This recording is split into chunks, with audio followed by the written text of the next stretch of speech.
पक्षाची ध्येय धोरण शेवटच्या माणसापर्यंत घेऊन जाण्यासाठी या देशातलं पुरोगमित्व, या देशातलं महाराष्ट्रातलं पुरोगमित्व आणि या देशात संविधानाविरुद्ध घेतली जाणारी भूमिका याच्या विरोधात ठामपणाने उभं राहण्यासाठी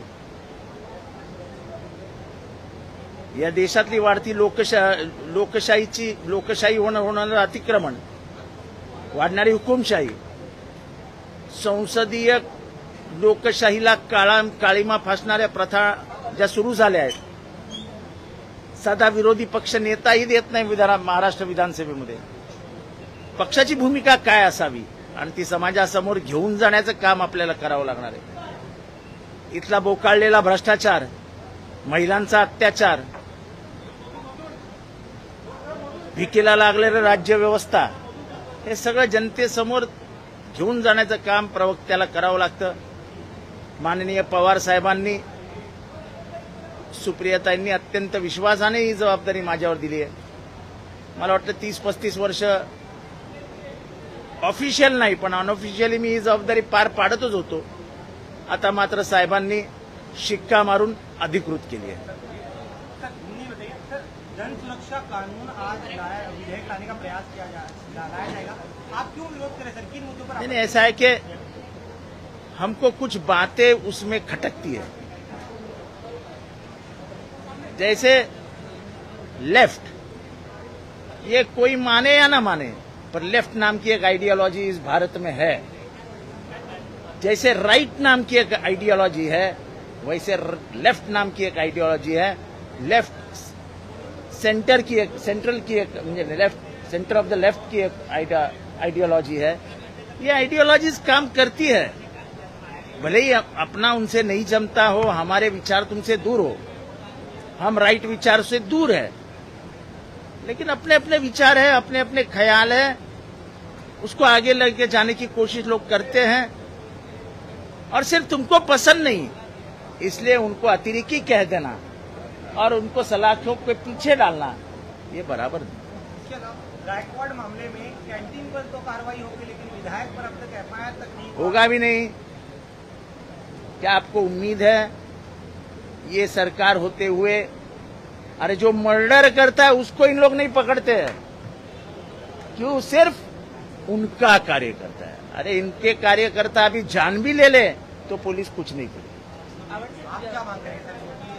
देखो ऐसा है सर, विपक्ष और पक्ष दोनों ने इसका खंडन किया है लेकिन एक्शन होते हुए दिख नहीं रहे सर. तो क्या करें हम? चेयरमैन अभी जब लोग ये बोलते हैं कि मीरा भाईंदर में हमने कुछ नहीं किया, सरकार ने, पुलिस ने पकड़ लिया. अरे पुलिस क्या अपने आप कार्रवाई करती है? तो फिर सस्पेंड क्यों नहीं किया? जिन्होंने किया उनको घर क्यों नहीं भेजा? करोगे तुम, फोन लगाओगे तुम और बाद में छुप जाओगे आंग पे आने के बाद.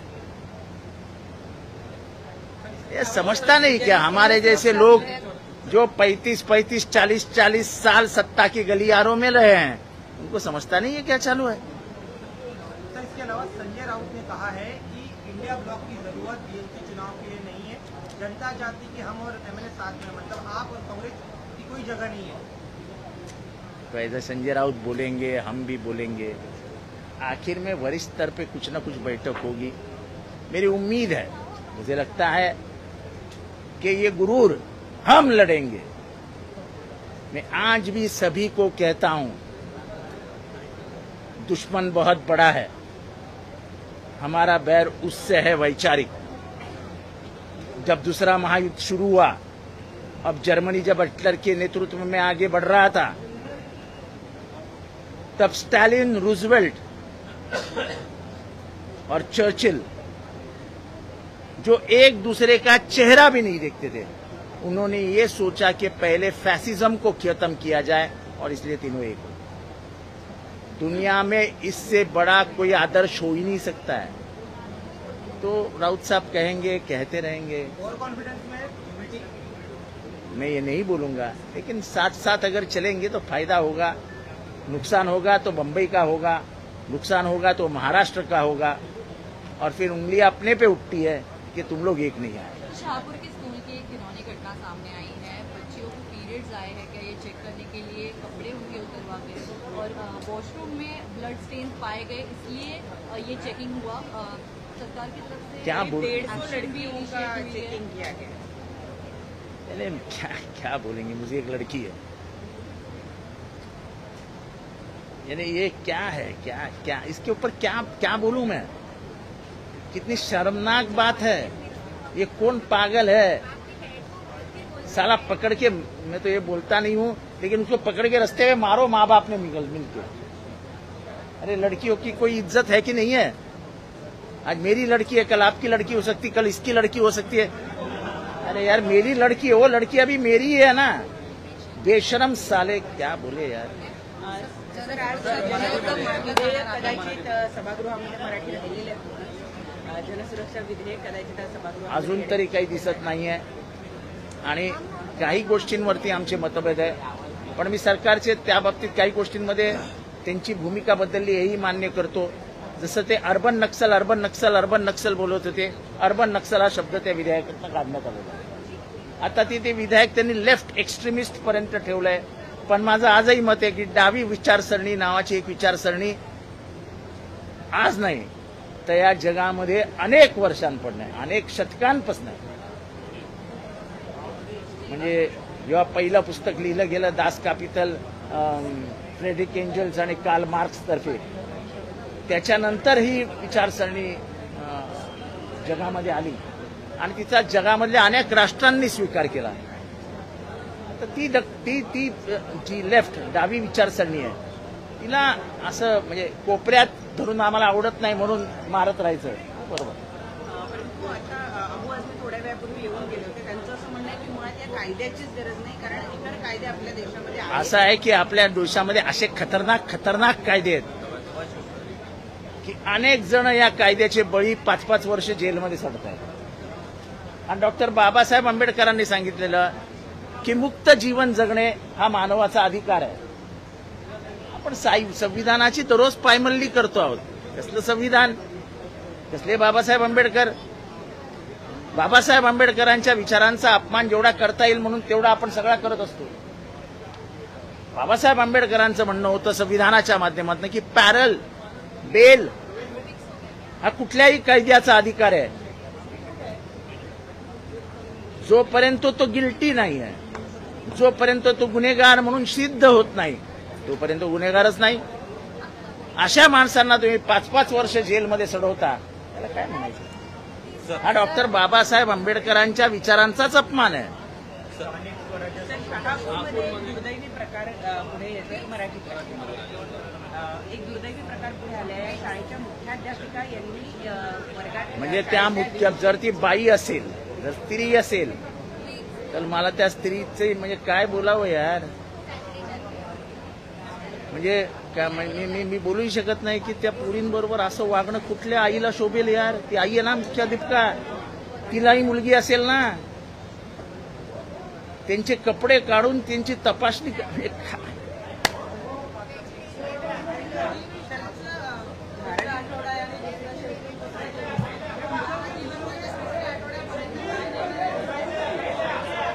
होईल। धाराशिवमधल्या काल एका शाळेमध्ये आधी शालेय पोषण आहारमध्ये जो बार दिला जातो, म्हणजे एक प्रकारची चिक्की दिली जाते, त्याच्यामध्ये अळी आढळली होती। त्यानंतर इतर शाळांची तपासणी केली तर 5 शाळांमध्ये चिक्कीमध्ये अशा पद्धतीच्या अळ्या आढळल्या। अहो तुमच्या चिक्क्या देताना त्याच्यात होणारा भ्रष्टाचारामध्ये तुम्हाला उंदीर सापडतील, उंदराच्या लेंड्या सापडतील, तुम्हाला झुरळ सापडतील, त्याच्यात तुम्हाला किडे सापडतील। पैसेच खायचे म्हटल्यावर लोकांना किडेही खावे लागतात। काय मोठे मॅनेजरला बेदम मारहाण केली होती, मात्र अजूनही संजय गायकवाड नागपुराला सिंदूर नाव दिलंय, तिकडे पहलगाममध्ये आतंकवादी आहेत, त्यांना पकडलं नाही, मात्र कुठेतरी गव्हर्नमेंट त्यांचं प्रोपोगंडा सेट करत असतं। असं आहे की आतापर्यंतचा माझा अनुभव असा आहे की कुठलीही अतिरेकी घटना घडली की त्याच्यातनं राजकीय फायदा कसा घ्यायचा ह्याच्या मागे लागलेला असतो। म्हणजे खास करून हे सरकार, सत्ताधारी सरकार जे आहे ते त्याच्या मागेच लागलेलं असतं। मेले किती, गेले किती, ते आले कसे, चर्चा करायची नाही।